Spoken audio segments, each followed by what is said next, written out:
Halo Unshakable People yang ada di Jatinangor, di Jakarta, di Bali dan juga di Jayapura dan juga dimanapun Anda berada. Saya mengucapkan selamat pagi dan senang sekali kita bisa berjumpa kembali di pagi hari ini. Dan saya berharap Anda semua dalam keadaan sehat sehingga kita bisa beraktivitas di minggu-minggu ini.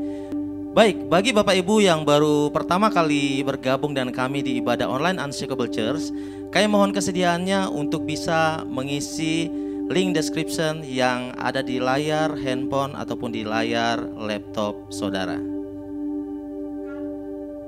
Selain ibadah online, Unshakable Church memiliki beberapa kegiatan yang akan dilaksanakan di minggu ini. Yang pertama, Intimate from Home. Hari Minggu 14 Mei 2020 pukul 21 waktu Indonesia Barat. Jadi pastikan kita semua bisa mengikuti Intimate from Home di live Instagram Unshakable Worship. Yang kedua akan dilaksanakan Midweek Devotion 17 Juni 2020 pukul 19 waktu Indonesia Barat yang akan dilaksanakan live Instagram Unshakable Church. Yang ketiga, doa jemaat akan dilaksanakan pada hari Sabtu 20 Juni 2020 pukul 16 waktu Indonesia Barat via Zoom. Jadi selain kita berdoa, kita juga akan mengambil bagian di dalam puasa. Berikutnya akan ada Moving Class. Akan dilaksanakan pada hari Minggu 21 Juni 2020 pukul 13 waktu Indonesia Barat via Zoom. Kelas ini diperuntukkan bagi saudara-saudari yang telah mengikuti Encounter Class. Baik, bulan ini kita punya tema yang luar biasa, yaitu Voice of God atau suara Tuhan. Dan saya percaya butuh satu respon untuk kita bisa mengerjakan apa yang Tuhan perintahkan dalam kehidupan kita. Mari kita belajar bersama-sama dari Yohanes 2 ayat 7-8. Firman Tuhan berkata, Yesus berkata kepada pelayan-pelayan itu, isilah tempayan-tempayan itu penuh dengan air. Dan mereka pun mengisinya sampai penuh. Lalu kata Yesus kepada mereka, sekarang cedoklah dan bawalah kepada pemimpin pesta. Lalu mereka pun membawanya. Ini adalah kisah tentang pernikahan di Kana, di mana Yesus melakukan satu mujizat yang luar biasa. Tetapi ada satu pesan yang luar biasa di sini, bagaimana respon dari pelayan-pelayan ketika mereka mendengarkan apa yang Yesus perintahkan. Di sini mereka melakukan sesuai dengan apa yang Yesus katakan dan mereka pun mengisinya sampai penuh. Kemudian berikutnya dikatakan lalu mereka membawanya.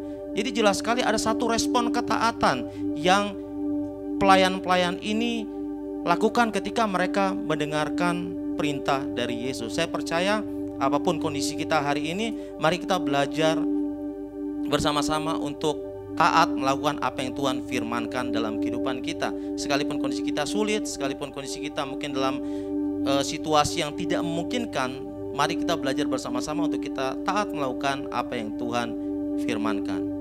Mari kita berdoa. Kami bersyukur Tuhan buat pagi hari ini. Tuhan, terima kasih Tuhan. Kami belajar Tuhan memiliki satu respon yang baik Tuhan terhadap segala sesuatu yang Tuhan firmankan. Sama seperti pelayan-pelayan ini Tuhan. Ketika Engkau menyuruh sesuatu mereka melakukan, mereka mengerjakannya Tuhan. Kami percaya Tuhan, waktu kami mengerjakan apa yang Engkau suruh dalam hidup kami, apa yang Engkau perintahkan dalam hidup kami Tuhan, kami percaya Tuhan Engkau bukan saja menolong hidup kami, tapi Engkau menolong orang-orang Tuhan yang ada di sekitar kami Tuhan. Ketaatan membawa pertolongan bukan hanya kepada hidup kami, tapi kepada orang-orang yang ada di sekitar kami. Terima kasih Tuhan, kami mau belajar taat mendengar suara-Mu, dan kami belajar melakukan dengan tepat sesuai dengan apa yang Tuhan perintahkan dalam hidup kami. Terima kasih Tuhan, kami memuji dan menyembah Tuhan. Di dalam nama Yesus, mari kita yang percaya katakan amin. Haleluya. Mari saya undang Bapak Ibu yang berada di rumah untuk kita boleh bangkit berdiri. Selamat pagi Unshakable People. Wow, pagi yang luar biasa. Mari kita siapkan hati kita, kita mau sama-sama puji Tuhan. Are you ready? Come on. Woo! Biarlah semua yang bernafas kan memuji-Mu, kami tinggikan nama-Mu. Biarlah segala suku bangsa kan menyanyikan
kebesaran-Mu, memuliakan semua karya-Mu, Yesus selamanya. Biarlah semua yang bernafas dan memuji-Mu, kami tinggikan nama-Mu. Biarlah segala suku bangsa dan menyembah-Mu, kami tinggikan nama-Mu, Yesusku.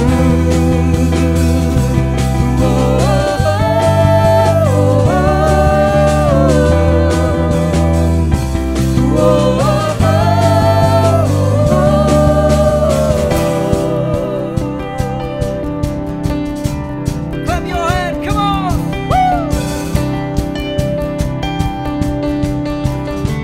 Kan kami tinggikan nama-Mu Tuhan, Jesus. Nama-Mu berkuasa di bumi, di surga, dahulu, sekarang, sampai selamanya. Nama-Mu berkuasa di bumi, di surga, dahulu, sekarang, sampai selamanya. Nama-Mu berkuasa di bumi, di surga, dahulu, sekarang, sampai selamanya. Nama-Mu berkuasa di bumi, di surga, dahulu, sekarang, sampai selamanya. Dan semua yang bernafas kan memuji, kami tinggikan nama-Mu. Biarlah segala suku bangsa kan menyembah-Mu, kami tinggikan nama-Mu. Once again say, biarlah semua yang bernafas kan memuji, kami tinggikan nama-Mu. Biarlah segala suku bangsa kan menyembah-Mu, kami tinggikan nama-Mu, Yesusku.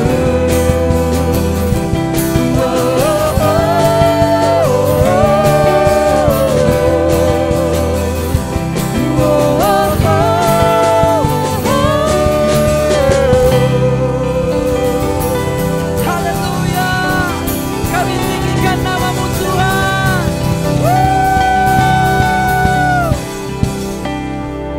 Wow, wow, wow. Thank you God. Yes, kami percaya bahwa Tuhan namanya berkuasa di bumi seperti di surga, dulu, sekarang, sampai selama-lamanya. Amin.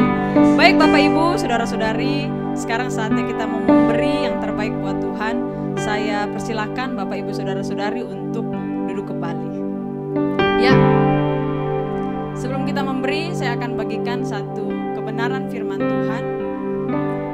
Ini suatu cerita yang menarik pada zaman bangsa Israel, dan Tuhan meminta untuk mereka tuh mempersembahkan persembahan khusus buat Tuhan. Keluaran 25 ayat 1 sampai 6. Firman Tuhan berkata, berfirmanlah Tuhan kepada Musa, ya, ini suara Tuhan, bukan suara Musa ya. Dan ini suara Tuhan, bukan suara saya. Berfirmanlah Tuhan kepada Musa, katakanlah kepada orang Israel, supaya mereka memungut bagiku persembahan khusus dari setiap orang yang terdorong hatinya. Haruslah kamu pungut persembahan khusus kepadaku itu. Inilah persembahan khusus yang harus kamu pungut dari mereka. Ya, ini jenis-jenisnya: emas, perak, tembaga, kain ungu tua, kain ungu muda, kain kirmizi, lenan halus, bulu kambing, kulit domba jantan yang diwarnai merah, kulit lumba-lumba dan kayu penaga, minyak untuk lampu, rempah-rempah untuk minyak urapan, dan untuk ukapan dari wangi-wangian. Saya nggak tulis semua karena selanjutnya masih banyak, saudara ya. Jenis-jenis persembahan yang Tuhan minta. Nah, jadi Tuhan bukan serakah dan Dia minta semuanya, tapi di sini Tuhan mau ajarkan yang mana yang kita punya, itu yang kita berikan. Kalau kita punya kulit lumba-lumba, kita berikan kulit lumba-lumba. Kalau kita punya minyak untuk lampu, kita berikan minyak. Nah, jadi hari ini saya mau katakan apa yang ada pada saudara hari ini, mari kita berikan itu. Amin. Karena Tuhan akan memberkati setiap bagian yang kita persembahkan untuk Tuhan. Jadi bagian apa nih yang kita mau persembahkan? Oh, saya sekarang nggak punya nih budget untuk persembahan khusus. Persembahan khusus bukan berbicara tentang budget. Amin. Tapi persembahan khusus berbicara tentang apa yang terdorong dari hati kita dan kita mau berikan untuk Tuhan. Nah, bagian mana nih yang kita korbankan? Misalnya, saya punya budget untuk beli baju, tapi saya terdorong untuk berikan itu, saudara. Karena apa? Tuhan sedang mengajarkan area mana yang kita persembahkan, itu yang akan Tuhan berkati. Nah, kita buka di Yeskiel 16 ayat 10. Nah, ini persembahan yang Tuhan minta tadi. Nah, untuk apa semua persembahan itu? Ini, saudara, bahan-bahan yang dipakai bangsa Israel untuk membuat pakaian, untuk membuat sendal, ya.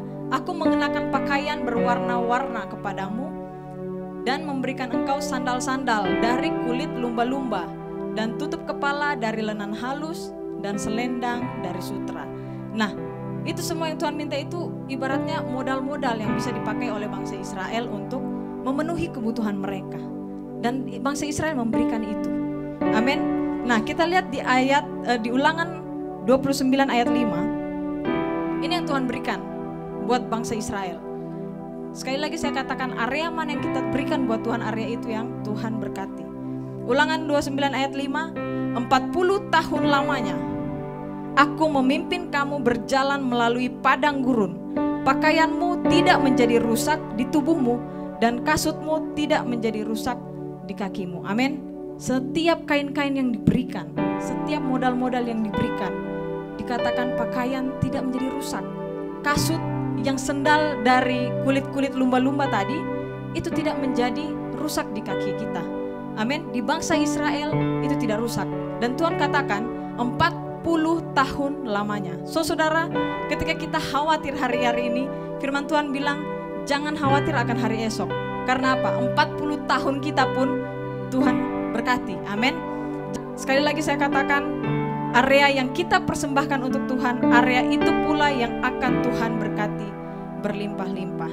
Baik Bapak Ibu Saudara-saudari, ketika kita mengerti firman Tuhan, ketika kita mendengar suara Tuhan ini, mari kita berikan yang terbaik untuk Tuhan.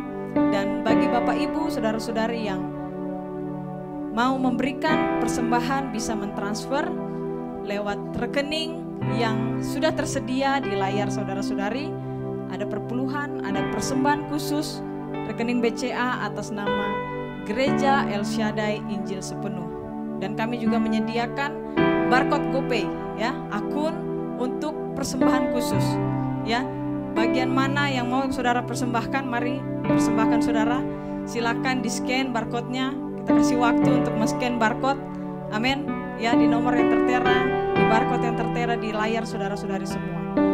Bagi Bapak Ibu, saudara-saudari yang sudah selesai memberi persembahan, mari kita satu dalam doa. Kami mengucap syukur Tuhan buat hari ini Tuhan. Ketika kami mendengar suara-Mu Tuhan yang Kau sampaikan, kami mau Tuhan memberikan yang terbaik. Area yang terbaik yang kami berikan kepadamu Tuhan. Apapun itu Tuhan, kami tidak berbicara tentang budget Tuhan, namun kami berbicara area yang terdorong Tuhan dalam hati kami, yang bisa kami berikan kepadamu. Terima kasih Tuhan buat kebenaran firman-Mu.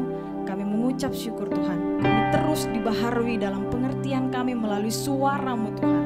Suara-Mu yang terus terngiang-ngiang Tuhan dalam pikiran kami, dalam hati kami, dan kami sanggup untuk melakukannya Tuhan. Kami mengucap syukur, biar kiranya Tuhan, apapun yang kami kerjakan, apapun yang kami berikan Tuhan, itu Tuhan akan Kau berkati berlimpah-limpah Tuhan. Di dalam nama Yesus kami mengucap syukur. Haleluya. Amin. Amin. Bapak Ibu Saudara-saudari, sekarang kita mau menyembah Tuhan. Siapkan hati dan pikiran kita. Saya undang untuk bangkit berdiri.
kasih dan karuniamu, hadiratmu. Firman-Mu berkata mendekatlah, maka ku mendekat padamu. Ku aman dalam kasih dan kebenaran-Mu, hadirat-Mu. Dalam hadirat-Mu ku temukan Engkau. Dalam hadirat-Mu ku menyembah, ku menyembah.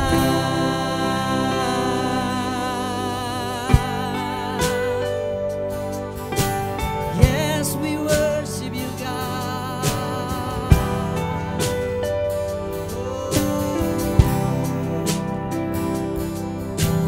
Firman-Mu berkata mendekatlah, maka ku mendekat padamu.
surga. Oh haleluya, oh haleluya, di bumi seperti di surga. Oh haleluya, oh haleluya, hadiratmu yang berkuasa. Oh haleluya, oh haleluya, di bumi seperti di surga. Oh haleluya, oh haleluya, hadiratmu yang berkuasa. Sing haleluya, oh haleluya, oh haleluya, di bumi seperti di surga. Oh haleluya, oh haleluya, hadiratmu yang berkuasa.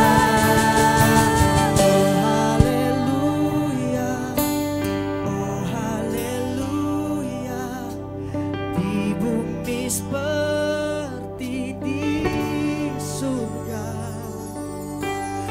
Oh haleluya, oh haleluya, hadiratmu yang berkuasa dalam hadiratmu. Mari angkat tanganmu saudara. Yes Lord, kami temukan Engkau Tuhan dalam hati. Hanya hadiratmu Tuhan. Oh we worship you. We worship you dalam hadiratmu.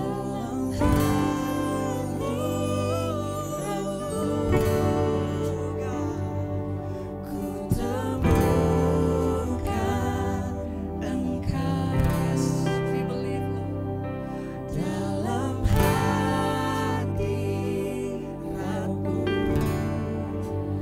ku menyembah, ku menyembah.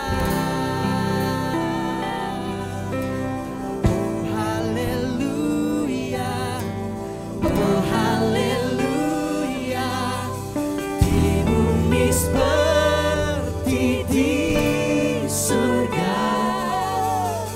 Oh haleluya, oh haleluya, hadiratmu yang berkuasa. Mari saudara katakan, oh haleluya, oh haleluya, di bumi seperti di surga. Oh haleluya, oh haleluya, hadiratmu yang berkuasa. Oh haleluya, oh haleluya, oh haleluya, di bumi seperti di surga. Oh haleluya, oh haleluya, hadiratmu yang berkuasa.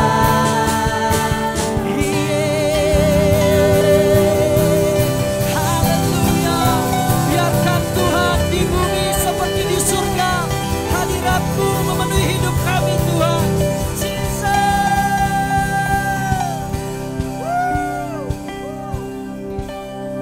Kami mengucap syukur Tuhan buat pagi hari ini Tuhan. Hadirat-Mu memenuhi kami semuanya. Kami percaya Tuhan, hidup kami diubahkan Tuhan oleh karena hadirat-Mu. Kami dipuaskan oleh karena hadirat-Mu. Itu sebabnya Tuhan, biarkan hadirat-Mu terus Tuhan melanda hidup kami semua. Melanda setiap kami umat-Mu ya Tuhan. Dan kami sungguh-sungguh dipuaskan di hadirat-Mu. Terima kasih Roh Kudus. Terima kasih Tuhan buat anugerah yang luar biasa. Pagi hari ini Tuhan ada kesegaran, ada kekuatan, ada hikmat yang baru, ada semangat yang baru yang kau pulihkan, kasih yang kau berikan, kau lepaskan kehidupan kami Tuhan, membangkitkan kami, membuat mata kami terbuka, memandang keajaiban dan kebesaran nama-Mu. Terima kasih Tuhan Yesus Kristus. Kami siap untuk dengar firman-Mu, jika kami diubahkan dan dibaharui senantiasa.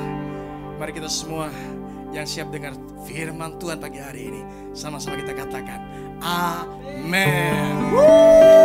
Haleluya. Wow, come on, Jesus, thank you Lord. Selamat pagi saudaraku. Saudara, hari ini saya gak khotbah, tapi hari ini kita akan mendengarkan pesan Tuhan dari pribadi yang spesial, pribadi yang saya hormati, pribadi yang saya selalu terinspirasi oleh karena beliau selalu konsisten sejak dipanggil daripada masa mudanya untuk melayani generasi-generasi muda, bertumbuh terus menerus saudaraku, selalu memberi rumah. Motonya membuat rumah bagi banyak generasi. Ya, seorang gembala senior dari SCC dan juga ketua Sinode Gereja Asal Yesus Penuh. Saya percaya kita akan dapat sesuatu dari beliau. Mari saudaraku, di rumah juga boleh memberikan sambutan luar biasa. Mari kita sambut Pastor Nala Widya.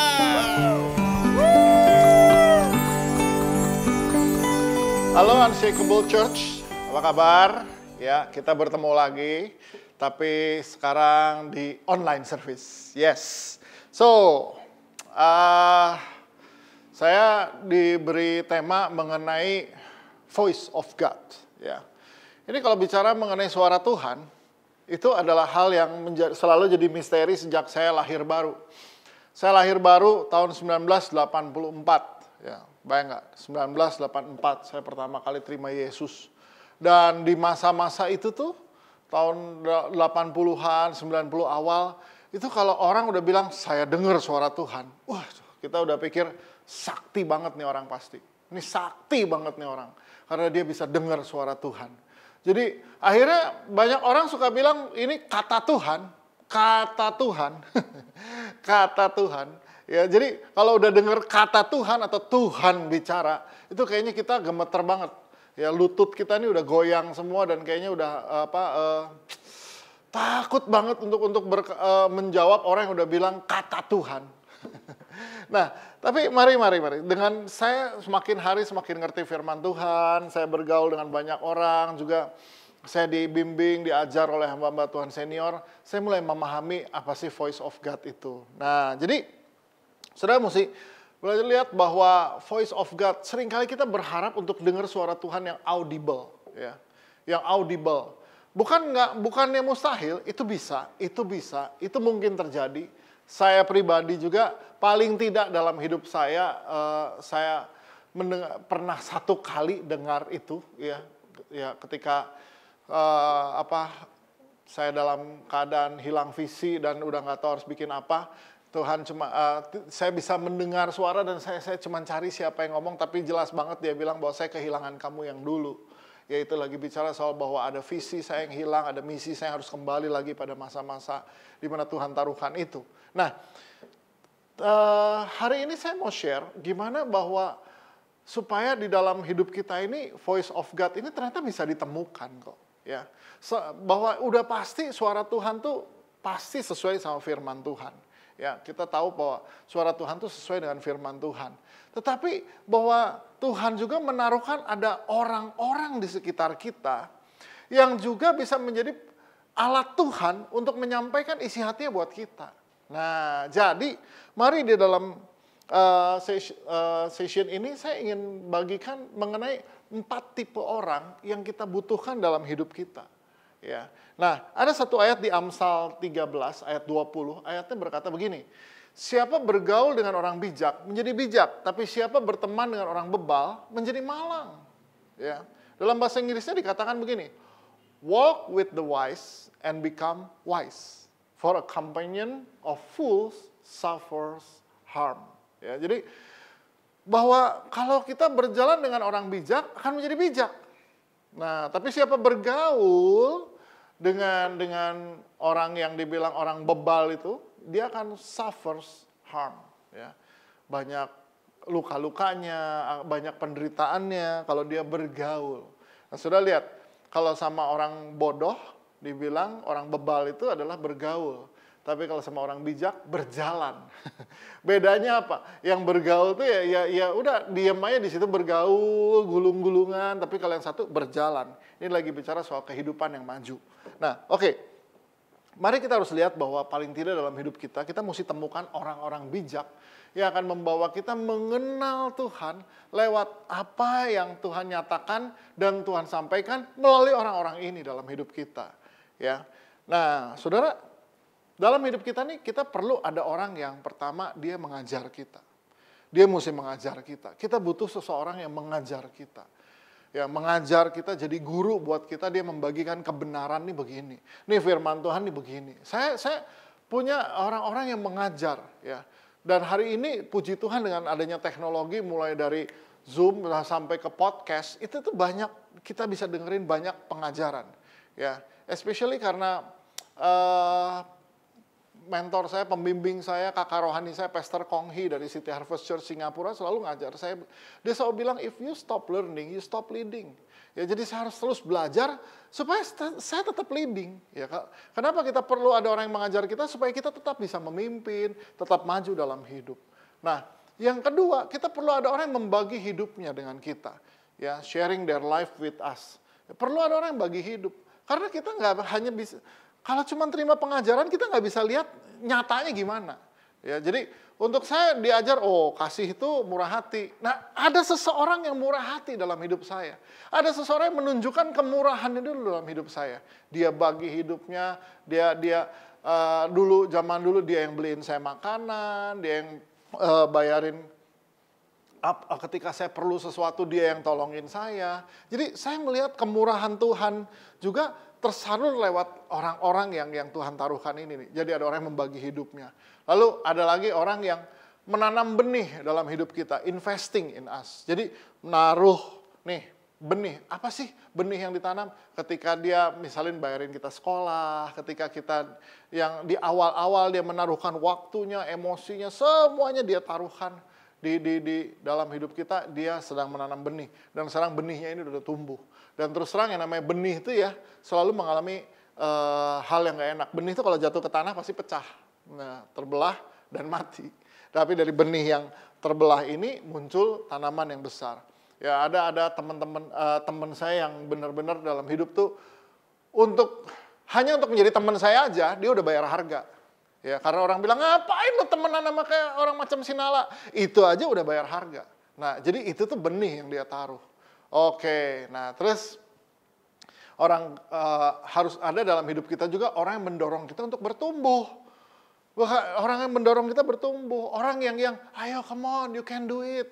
Orang yang menginspirasi kita, kamu bisa lebih besar dari ini. Kamu bisa lebih bagus dari ini. Ayo, come on. Ya, come on, jangan puas di titik ini. Jadi ada seseorang juga yang selalu mendorong kita untuk maju dan mencapai lebih daripada yang kita dapat sekarang. Nah, jadi makanya saudara lihat, ya, supaya panggilan Tuhan dalam hidup kita nih nyata, kita perlu belajar paling tidak dari ada 4 jenis orang di hidup kita ini. Dan 4 jenis orang ini menyatakan juga suara Tuhan. Ya, jadi saudara mari, ya kalau kita mau bicara soal suara Tuhan, dia juga bisa lewat manusia yang Tuhan taruhkan dalam hidup kita. Yang pertama, itu adalah yang disebut dengan mentor. Saudara mesti punya yang namanya mentor. Ya, mentor atau seorang pelatih. Ini saudara bisa bayangkan ya, seorang hamba Tuhan sekelas Rick Warren, dia tuh punya mentor sampai 9. Ya, ada 9 mentor yang melatih dia, mengajar dia untuk mengajar 9 hal yang berbeda dalam hidup dia. Ya. Saudara harus tahu, seringkali kita gini, saya karena saya mengalami masa-masa pelayanan tahun 80-90 ya. Kalau kita udah di satu persekutuan dan kita tahu nih kakak pembimbing kita ini nih, itu aja terus. Sampai hari ini cuma si itu aja yang kita mau dengar. Saya harus bilang gini, nggak bisa satu orang mengajar kita segala hal. Nggak bisa. Ya. Satu orang dia bisa mengajar kita di dalam satu area dalam hidup kita. Kita perlu orang lain buat mengajar kita. Kadang-kadang kita nih salah mengartikan soal kesetiaan. Oh, saya sih setia sama abang ini. Saya setia sama kakak ini. Jadi cuma dia aja yang saya mau dengar. Nggak bisa, saudara. Kita nih perlu orang lain yang buat ngajar kita. Ya, orang lain tuh juga punya kelebihan yang ini si abang atau si kakak ini tuh nggak punya. Saudara bisa bayangkan nggak gini? Kalau kita nih menolak, meninggalkan guru SD kita. Lalu kita bilang, oh saya sih orangnya setia. Saya tidak akan pernah pergi meninggalkan guru SD saya. Jadi saya akan tetap mau sekolah di SD aja. Kita nggak maju, saudara, kalau gini caranya. Ya, nggak bisa. Ini bukan berarti terus kita nggak setia sama guru SD kita. Tapi kita perlu belajar sekarang sama guru SMP. Karena ada area lain yang kita harus belajar. Oh, tapi kita nggak akan pernah melupakan jasa guru SD kita. Ya, kemarin di grup alumni sekolah saya, kita bisa nggak bikin sumbangan buat ibu ini. Nah, siapa ibu itu? Itu guru SD kita. Saya nyumbang nggak? Nyumbang. Kenapa? Karena saya bilang dia tetap guru SD saya. Tapi sekarang untuk saya jadi seperti hari ini, ada guru SD, guru SMP, guru SMA, ada dosen saya, ya. Dan kalau secara spiritual ada mentor, ada bapak-bapak rohani yang Tuhan taruhkan dalam hidup. Nah, ini yang membawa saya untuk bisa mencapai hasil seperti hari ini, dan masih banyak lagi yang saya perlu belajar, ya. Jadi kita perlu orang lain untuk mengajar hal yang lain lagi. Nah, oke. Amsal 15 ayat 22 bilang begini, rancangan gagal kalau tidak ada pertimbangan, tapi terlaksana kalau penasehat banyak. Bukan dibilang kalau ada penasehat, tapi kalau penasehat apa? Banyak. Apa artinya banyak? Ya banyak gitu loh. Kadang-kadang kita nih, oh enggak, saya cuma mau dengar si kakak itu, saya cuma mau dengar si abang itu. Rugi. Nggak semua hal si kakak ngerti, nggak semua hal si abang ngerti gitu loh. Ada hal-hal lain yang kita mesti belajar dari orang lain. Nah, jadi saya juga belajar, saya ini udah keliling banyak gereja di dunia ini ya. Jadi saya tahu, oh kalau ke gereja ini kita belajar hal ini. Kalau ke gereja ini kita belajar hal ini. Ke gereja yang ini kita belajar hal ini. Nggak ada gereja sempurna. Betul, makanya di sini kita belajar ini, di sini kita belajar ini, di sini kita belajar ini. Oke, nah. Jadi kita perlu yang namanya mentor. Rancangan berhasil kalau penasehat banyak. Bilang kiri kanan banyak. Oke. Yang kedua, kita perlu yang namanya role models. Role models ini panutan. Ya. Ini orang-orang yang sudah melakukan apa yang kita nih baru bikin, atau bahkan sesuatu yang kita ingin lakukan di kemudian hari. Nah, kita mesti lihat role modelsnya. Ada orang yang udah bikin, udah lakukan ini, hasilnya kayak apa? Atau gimana dia melakukannya? Ya, banyak keahlian yang kita belajar dalam hidup ini, kita belajar karena liatin orang lain. Contoh, saya khotbah, saya juga belajar, saya lihat orang lain. Oh, kalau khotbah jangan lama-lama. Oh, milih kata-katanya mesti tepat. Oh, mesti efektif. Itu belajar dari mana? Lihat. Saya lihat dari yang senior-senior. Oh, kayak gitu. Oh, yang gini. Jadi kalau role modelnya begitu, kita belajar, oh iya benar. Gimana ya supaya bisa bagiin firman Tuhan cepat, tepat, padat gitu loh. Cuman 30 menit. Itu saya belajar dari banyak pembicara-pembicara lain. Oke, jadi ada role modelnya. Gimana sih jadi pemimpin? Saya lihat, oh dia mimpin rapat kayak gitu ya. Oh dia begini ya. Untuk bangun hubungan aja. Saudara harus tahu, saya ini orang yang kaku. Saya ini orangnya kaku gitu loh. Nggak gampang. Bahkan dulu orang suka bilang males ketemu saya karena ya mengerikan lah, nggak senyum lah, apalah. Saya belajar. Kenapa ya ada teman saya yang dulu saya suka lihat, ada satu teman saya pokoknya kalau kita pelayanan sama-sama, nanti selesai pelayanan kita turun panggung, pasti yang diminta foto bersama dia. Saya enggak gitu loh. Ya kenapa? Karena muka saya menyebalkan. Dia enggak. Jadi saya belajar lihat, oh ternyata jadi orang gimana sih jadi orang yang menyenangkan juga buat orang lain, orang yang ramah tuh kayak apa ya. Saya liatin dia. Waduh, itu sih teman saya. Dari jauh aja ketemu ibu-ibu udah langsung bilang, udah teriak, "Bunda!" Ya ampun gitu. Tapi emang begitulah gitu loh. Jadi saya belajar, oh iya ya. Bisa ya jadi orang ramah, bisa ya jadi orang yang warm sama orang lain. Oh, oke.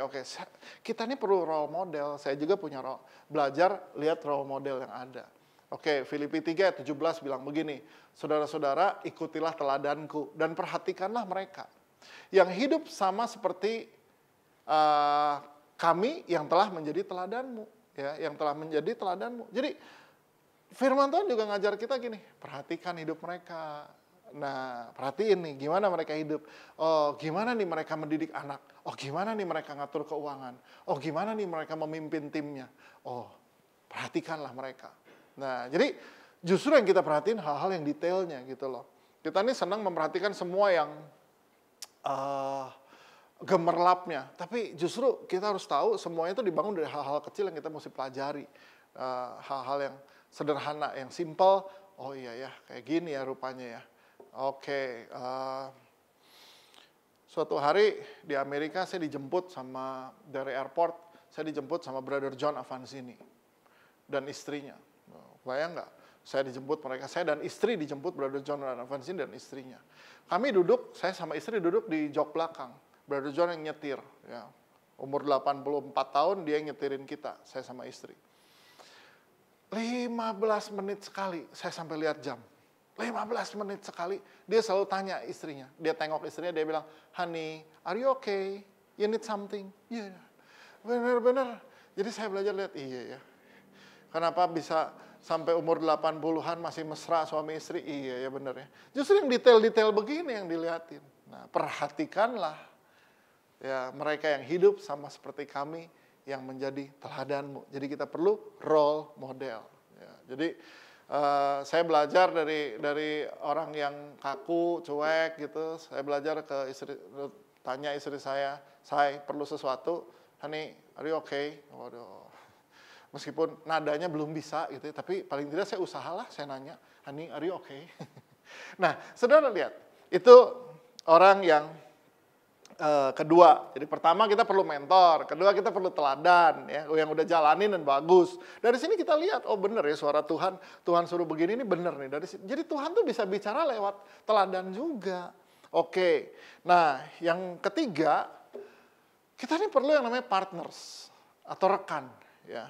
Kita ini perlu rekan sekerja. Ya, kerjaan apapun kita perlu rekan. Nggak ada yang bisa ngerjain semua sendiri. Nah, jadi kita perlu partners yang support kita, yang challenge kita, atau ya pokoknya dia ini berusaha untuk bersama kita. Tuhan nih mau supaya Tuhan lewat bersama partners ini kita semua nih melewati apa yang harus kita jalani gitu loh. Ya, Rasul Paulus juga dia punya rekan, rasul besar kayak Rasul Paulus. Saudara pikir dia sendirian? Enggak. Filipi 2 ayat 25 bilang begini, "Sementara itu kuanggap perlu mengirimkan Epafroditus kepadamu, yaitu saudaraku dan teman sekerja serta teman seperjuanganku, yang kamu utus untuk melayani aku dalam keperluanku." Jadi lihat, Epafroditus itu dianggap, Rasul Paulus bilang dia adalah saudaranya, ya, brother, ya, family, ya, brother. Dia juga teman sekerja, yaitu fellowship, my fellow worker, ya. Terus kemudian seperjuanganku. Waduh, itu lagi bicara bahwa ini bicara soal soldiers ya, soal gimana dia orang yang bersama-sama berjuang, menderita bersama. Seorang rasul besar aja dia perlu coworkers, dia perlu rekan sekerja. Jadi saudara, lewat rekan sekerja ini saya juga banyak diinspirasi. Ya, saya bersyukur saya nih ya di tim yang luar, saya bersyukur saya boleh memimpin satu tim yang luar biasa kayak timnya ICC ini. Saya justru banyak dilengkapi oleh mereka loh. Saya tanya, ini gimana ya? Menurut kalian ini gimana? Gitu loh. Nanti mereka yang kasih tahu, "Kak, ini gini, ini sekarang gini. Saya nggak bisa bilang gini, tapi kata Tuhan. Karena apa? Kalau emang itu yang Tuhan bilang, pasti Tuhan juga akan bilang sama kita semua. Kan kita semua punya Roh Kudus. Kita punya Roh Kudus. Nah, jadi akhirnya kita bisa maju. Kenapa? Karena timnya juga kita bisa berjalan bersama. Ya, teamworknya jalan bagus. Nah, sering kali teamwork ini nggak jalan bagus karena ada orang yang ngotot, Tuhan bilang. Oke lah, kalau memang Tuhan bilang sama kamu, saya percaya Tuhan juga akan bilang pada kita semua. Ya, paling tidak ada 2-3 orang yang dapat peneguhan soal itu. Oke. Ya, jadi mari. Kemarin saya baru rapat sama board untuk mendiskusikan gimana rencana untuk ibadah ke depan. Kita perlu bicara. Dan saya percaya lewat semua rekan pelayanan ini, orang-orang yang bersama kita dalam pelayanan, Tuhan berbicara. Gitu loh. Ketika kita semua punya damai sejahtera yang sama, kita punya pemikiran bisa berbeda, tapi damai sejahteranya sama. Kita lihat, oh iya ya benar juga ya. Yang dia bilang benar juga. Iya benar juga nih. Iya nih, ini mesti dari situ. Oke. Nah, jadi itu orang ketiga yang mesti ada sama kita, rekan sekerja. Tadi udah ada mentor, ada teladan, ada rekan sekerja. Oke, yang terakhir yang mesti ada sama kita siapa? Friends. Ya. Friends, kawan, sahabat. Ini ya, friends ini ya, sahabat kita nih nggak melulu lagi bicara soal pencapaian, target, enggak. Mereka mah temen aja. Mereka tuh akan mengasihi kita no matter what you do. Friends mah akan selalu ada sama kita nih, orang-orang yang ada, yang kita mau sukses dia ada, kita mau lagi gagal dia juga ada. Friends yang berjalan bersama kita, ya ketika orang lain justru meninggalkan kita. Saya punya orang-orang kayak gini, puji Tuhan. Ya, dari mana mereka muncul? Ketika saya gagal, mereka tetap ada. Nah, jadi teman-teman yang datang di waktu sukses, kadang-kadang mereka pergi waktu kita gagal. Tapi orang-orang yang ada sama kita waktu gagal, itu akan ada terus sama-sama kita. Nah, jadi dari situ kita tahu mana true friends-nya kita. Ada satu ayat di Amsal 18 bilang begini, Amsal 18 ayat 24, dia bilang ada teman yang mendatangkan kecelakaan, tetapi ada juga sahabat yang lebih karib daripada seorang saudara. Ya. Ada teman yang mendatangkan kecelakaan, teman, tapi justru itu yang menyeret kita dalam masalah tuh. Ya, tapi juga ada sahabat yang lebih karib daripada saudara. Bahkan saudara aja udah meninggalkan kita, tapi dia ada bersama dengan kita ketika kita susah. Jadi ini dari 4 pribadi ini, 4 orang ini nih, dari mentor, dari teladan, dari rekan sekerja, dan dari teman kita nih, sahabat kita yang bersama kita di masa susah juga ada, itu Tuhan bisa bicara. Ya. Tentu selain dari firman Tuhan, ya, karena suara Tuhan nggak pernah berlawanan sama firman Tuhan. Tapi milikilah keempat orang ini. Saya belajar, saya ngelihat ada banyak orang yang justru karena dia tajam di dalam profetiknya, terus jadi susah untuk punya orang lain dalam hidup dia. Ya, tapi saya percaya setajam apapun kita di dalam mengenali ya suara Tuhan, kita tetap perlu pengujian dari orang-orang yang ada bersama dengan kita, dari mentor kita, dari teladan kita, dari rekan sekerja, dan dari teman kita yang ada di dalam segala situasi hidup. Terus bagian kita apa? Bagian kita, kalau kita nih, saya percaya dalam hidup kita nih ya, Tuhan udah hadirkan 4 jenis orang ini dalam hidup kita. Cuman bagian kita apa? 1, kita nih mesti available. Yang pertama, kita mesti belajar available. Apa maksudnya available? Ya iyalah, saya ini belajar. Kalau saya mau dibimbing sama seorang yang luar biasa, saya ini mesti available. Saya mesti available. Ya. Misalkan Pastor Kong Hee dari City Harvest Church Singapura, dia bilang gini, Nala, bisa saya ketemu kamu tanggal sekian? Saya emang udah bisa aja gitu dulu. Kenapa? Karena dia tuh jadwalnya lebih padat daripada jadwal saya. Jadi justru saya yang mesti ngalah jadwalnya. Saya yang mesti batalin jadwal, saya harus bilang saya dipanggil Pastor Kong Hee gitu loh. Saya batalin jadwal yang lain. Kenapa? Kan dia mentor saya. Kan saya mau belajar sama dia, jadi saya yang mesti available. Ini kita kadang-kadang ya, gayanya aja yang bilang, oh tolong bimbing saya, tolong saya mau belajar. Tapi kitanya nggak pernah available. Dicari susah, ditelepon nggak diangkat, di WhatsApp nggak dibales, udah itu mah udah menunjukkan udah unwilling, kayak gitu.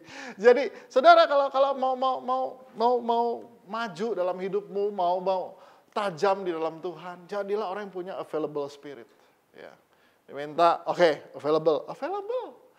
Oh, saya ini pernah ya bertemu sama Pastor Konghi di Singapura. Itu dari jam 10 malam, dari jam 8 malam sudah makan malam. Dia bilang, Nala bisa tunggu saya sebentar, saya siapin beberapa hal. Dan saya tungguin dia sampai jam 10. Nala sorry ya, saya tungguin terus. Sampai jam 11 malam dia bilang, oke, Nal, ini ya. Jadi kita baru ngomong jam 11 malam sampai jam 1 pagi. That's available. Saya jadi belajar, saya pulang dalam keadaan teler ngantuk banget. But itu, kalau mau maju mesti available. Gitu. Mau maju mesti available. Ya, oke. Akhir tahun lalu waktu saya di Amerika, Brother John Avansini, dia bilang, Nala kamu bisa... saya mau sampaikan sesuatu sama kamu. Oh iya, saya terbang dari Philadelphia, saya terbang ke Dallas.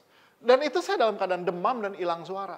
Tapi yang paling penting kan dia yang mau nyampein sesuatu sama saya harus available. Saya tiba di airport jam 1, saya sampai ke hotel jam 3:30, kemudian saya tidur dari jam 4 dan jam 6 bangun karena jam 7 udah diajak breakfast sama dia. 2 jam doang. Tapi yang namanya available, it's available. Harus available. Dan yang kedua, setelah available kita mesti belajar punya yang namanya vulnerable. Apa itu vulnerable? Kita ini bisa menjadi apa adanya. Ya. Apa adanya. Banyak orang jaga image banget. Hari ini kan dikenal image is everything. Jaga image banget. Tanya gimana keadaanmu? Baik. Kita ini mesti, nggak salah kalau jadi orang yang vulnerable ya. Saya bisa cerita apa adanya. Saya bisa cerita sama rekan sekerja, aduh saya juga lagi sedih nih, saya ini bingung ya gimana ya gitu. Nggak selalu saya jadi pemimpin terus nunjukin bahwa yes, I'm strong, I'm okay. No, nggak selalu. Saya seringkali juga harus datang sama tim dan berkata, wah saya juga bingung, saya juga nggak tahu harus gimana ya. Kalian ada ide nggak ya harus gimana ya? Kira-kira nih Tuhan maunya kita gimana ya gitu loh. Nah jadi vulnerable itu juga termasuk ya bisa nggak tolong gantiin saya lagi kayaknya nggak fit banget nih kondisinya. It doesn't mean kalau kita jadi pemimpin tuh selalu yang kayaknya wah selalu oke, perfect gitu. No. Sometimes saya juga salah, saya juga nggak punya kesalahan, saya harus say sorry. Nah jadi mari ya saya percaya kalau kita bisa jalanin ini, jadi orang yang available dan kita bisa vulnerable di tempat di mana kita apa adanya sama orang-orang ini. Saya percaya God voice itu bukan sesuatu yang wah jauh di sana, enggak. Kita bisa dengar juga suara Tuhan lewat orang-orang yang mengasihi kita sebagai mentor, sebagai rekan sekerja, sebagai teladan kita dan teman yang ada di semua musim hidup kita. Oke? Ya, jadi saya percaya di Unshakable Church Tuhan mau bawa kalian lebih jauh lagi. Tapi temukan mentor, role model, rekan sekerja dan juga teman yang ada dalam semua musim kehidupanmu. So, you got something? Yes. God bless you and see you next service. Amin, saudaraku, Bapak Ibu sekalian. Saya percaya kita semua diberkati oleh pesan firman Tuhan hari ini. Mari saudaraku, kita angkat kedua belah tangan kita semuanya. Diberkati hidupmu, biarlah anugerah Tuhan menyertaimu. Dan suara Tuhan senantiasa diperdengarkan dalam kehidupanmu. Diberkati orang tuamu, diberkati ayahmu, diberkati ibumu, diberkati saudara-saudaramu, diberkati suamimu, istrimu, diberkati anak-anakmu, diberkati pekerjaanmu, diberkati usahamu, diberkati kuliahmu, sekolahmu, diberkati waktu engkau masuk, waktu engkau keluar, waktu engkau duduk, waktu engkau berjalan. Diberkatilah engkau kemanapun engkau melangkah. Sesungguhnya Tuhan akan mengangkat engkau dan akan mempromosikan engkau karena nama Tuhan akan dipermuliakan melalui kehidupanmu. Terimalah berkat dari Allah Bapa, kasih karunia Kristus dan persekutuan Roh Kudus menyertai engkau sekarang sampai selama-lamanya. Kemuliaan bagi Tuhan di tempat maha tinggi. Kau Raja diagungkan dan dipuji. Datanglah ke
Sampai jumpa di minggu depan di ibadah online. Tuhan Yesus memberkati. God bless you all.